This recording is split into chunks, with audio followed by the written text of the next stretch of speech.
In this episode, let's go 100% consumer advocacy and talk about defective paint. Like you pay the big bucks, you buy a new car. It's under warranty.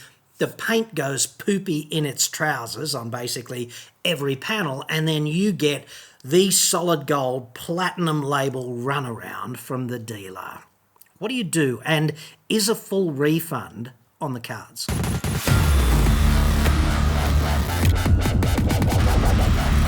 I'm John Cadogan from AutoExpert.com.au, and I get new cars cheap.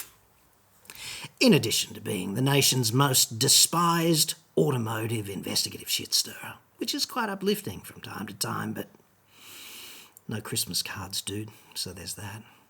Anywho, website, card, Australia only. Got a moment of zen for you right now from Ashley W78, and I think I speak for us all when I say, do say hi to your parents, Mr. and Mrs. W78, Ashley, because you turned out okay, and you're not a bad photographer either. I do find that quite uplifting. How can somebody do that? There's a caption that is appended by Ashley W78 here. A pic for you, factory/dealer fitted. Dealers fit that kind of shit, dude. Sister's car, no apostrophe, brackets, Mel was brilliant. That's a shame. What happened to Mel? Maybe we'll never know. Went to remove it at 4,000 kilometres to fit an off-road hitch. Oh, yeah. To say I was shocked was an under-space statement. And to Ashley, I would say, I like the pic, dude, I really do, but the punctuation in your email, it's up there with the assembly you've photographed, so glass houses. Anywho, I do love the fisheye, though. Like, you can see all the people looking around over Mr. W78's shoulder. They're all looking around bent at the hip going, yeah, that is shit. That is properly shit. Okay?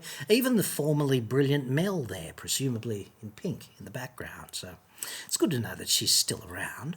Anyway, on this, I would say it's 3 fucking components. Like, how can you get it wrong? And nice job disengaging the flange from the tongue. Like, presumably they take the trouble to machine a flange into the friggin' toe ball for a reason, and lifting it up like that using the spring washer is just, well, it's either brilliant or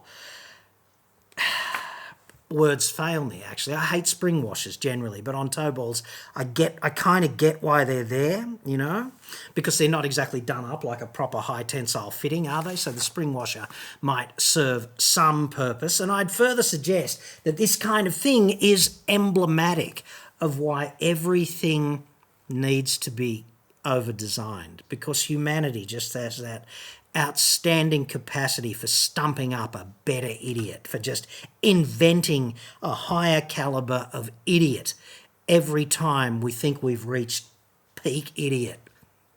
There's just another step. You never get to the summit of Mount Idiot, is what I'm saying. Anywho, at least it wasn't used, hey, because no scuff marks.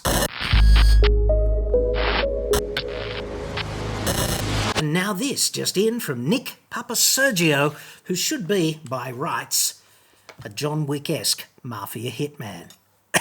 Again, agree. It concerns Nikki P's Y62 Nissan Patrol from 2019. Still under warranty, right? And even if he does come over and break my legs, I'm going to read it like this. From new, me car had paint flake chips and gradually got worse. I was told by the dealer to let it wait until it got worse. Dealers love that. Like paint falling off, let's do nothing. Sound like a plan?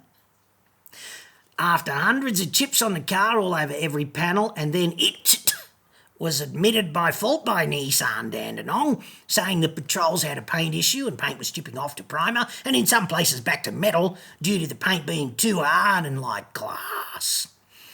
Like broken glass by the sound of things.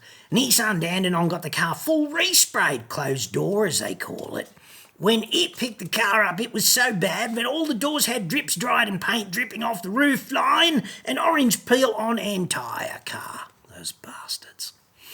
I sent the car to IVIC inspectors and failed the car with over 40 major faults. Jesus. That's 2 inspectors with their shoes and socks off, and still not enough digits to count the major faults. Get out. Nissan Australia with the panel shop and myself had a meeting, and they all admitted fault and failure to repair the car correctly and did not meet any Nissan or repair standards. I have now been told the car will need a full respray inside and out again. I don't want this, as the car is under new car warranty, and I think it should be able to be given a full refund, as the car does not meet any standards, and it would not have purchased this knowing how bad the paint would be and having to be resprayed twice. What can it do from here? Here, watch your videos and thought of you straight away. Please help. Well, Nikki Pete, I'd be happy to help. And thank you for reading that in such an entertaining way. That's how I imagine you saying this. It's very hard to read everybody's spelling errors. Just try it sometime. So, at the risk of trying to be actually helpful here, I'd suggest that consumer law says that you're entitled to a full refund if there is a major problem. Okay?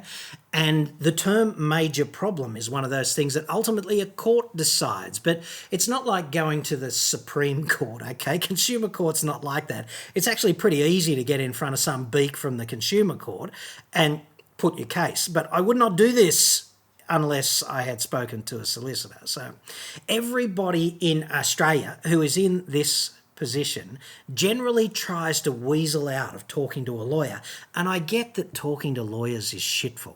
I get it. But from time to time, you got to realise that you don't actually have an automotive problem, dude. You've got a legal problem, or you've got both kinds of problems, and you already know everything about the automotive problem. You know that the paint's falling off. You know that the respray was shit. You know that it's not good enough, right? What you've got to fill in are the blanks pertaining to the legal aspects of this problem. So you've got to plonk yourself down in front of a solicitor. It doesn't have to be Denny Crane. It can be some decent local solicitor who's just got a grasp of consumer law and can lay it out. Because if it's a major problem, you get to decide if you want a replacement car or a refund in full. Okay? If it's a minor problem, then you've got to wear the remedy that they offer you. They've got to fix it, but the fixing it and the methodology of that is on their terms, right? So it's really important to get your head around whether it's likely a court is going to consider this to be a minor problem or a major problem. And I'd suggest, and I'm not a lawyer, but I'd suggest that this is turning into a major problem because the paint on the whole car is already kind of major. It's not like a gearbox shitting itself because there's a procedure for replacing the gearbox. They can just unbolt it at the various points and put a brand new one in, and whatever problem you had with a defective gearbox is then fixed. So a case could be made that a gearbox going poopy in its trousers is a minor problem because one day in the service department, take out the old one, put in the new one, Bob's your mother's brother. Not so much with the paint though, because you're not going to get factory paint back, are you? You're going to get a brand new gearbox in the case of the gearbox, but you're not going to get the factory paint job. You're going to get some dodgy crash repair kind of paint job. And I say this with all due respect to panel beaters everywhere who do a pretty good job, but you're not putting the factory paint back on, are you? Right? And that's what Nikki Pete, the hitman, deserves, I'd suggest. And also the fact that they have been unable to repair it at this point. The repair is not only warranted, there's a dodgy repair that has to be removed. And they're not going to remove all of that dodgy paint. They're just going to rub it back and then they're going to go again with another respray. So I'd suggest that you could probably procure the services of some independent expert, some panel beating expert who can tell you that this is a disaster. Okay, and what happens at Nissan head office, right? And Nissan is crap at customer support, in my experience. You might have had a good run at your dealer, and if so, then well done, okay? I'm very happy for you. But I have been contacted by a ton of owners who are just getting thrown under the bus by Nissan. I'm not talking about the dealer here, I'm talking about head office, okay? And my conclusion on that is I don't think they're evil. I just think they're inept. And I think they can get away with treating people in this way. And part of it is just this disconnection from car owners. And this happens to a greater or lesser degree with most car makers, right? Because the senior executive management team in most car makers, they don't own their own cars. Their cars are just a thing. They're just out there in the car park and they just decide which one of their range they're going to drive home today, kind of thing, you know? They've got no idea, no empathy for what it actually takes to stump up the big bucks and lock yourself into a particular car for 3 to 5 years. They've got no idea about what that takes because they don't do it. They've got all the metrics on their customers, like our customers, Patrol customers are typically male and typically 45 plus and typically have this kind of income and typically have, 35 blue singlets in their fucking closet. Who knows? What they can't do is actually relate to you. Right? That's a problem. That's a real problem. And some car makers have it worse than other car makers. And I'd suggest that Nissan has it bad. They're not trying to fuck you over. They're just kind of the Keystone Cops minus the humour. Okay? And that does need to change. It really does. Because at the moment, the consumer law landscape of automotive in Australia is that we've got good legislation that's badly enforced by the sleeping fucking giant of the ACCC. They're just terrible at getting onto this kind of stuff. And this leads to a default culture out there among car makers that, if you comply with consumer law, that's the same thing as excellence. Like, it's just not, okay? Entry level of consumer interaction should be compliance with the legislation.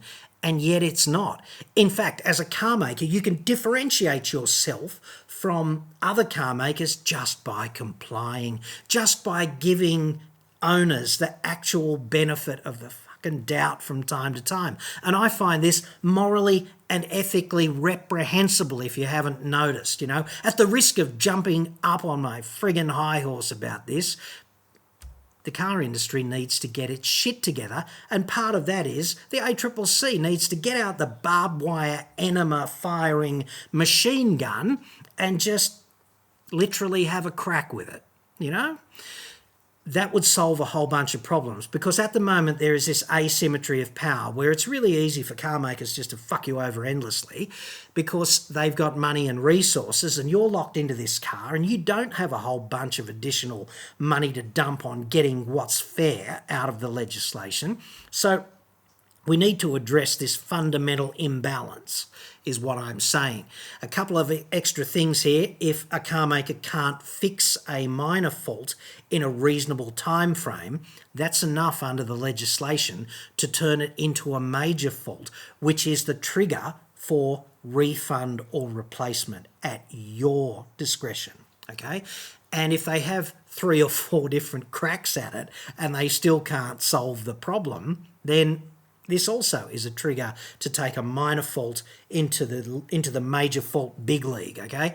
And it sounds to me like there's already been 2 cracks at this paint job, right? Crack number 1 is, don't worry about it, mate. Just come back if it gets worse, kind of thing. And crack number 2 is the dodgy repair from hell. Okay, you can't respray a car by just doing it with the doors closed. That's fucking absurd, because the colour continues around the insides of the door frame, and we're not talking about some 25-year-old Yaris that we need just repainted for granny because she's only got 2 years left or something. This is a virtually brand new car and it deserves a virtually brand new paint job, and since you can't actually do that, then it deserves to be replaced. This is, of course, subject to Nikki Pete going to a solicitor and getting proper legal advice about exactly where he stands. He should also get advice about how much it's going to cost to get that kind of resolution if they play hardball. But based on what Nikki Pete says here, surely if the world were fair, this is a car that's under warranty, paint shit itself, repair not good enough, how is he not entitled to a refund in full?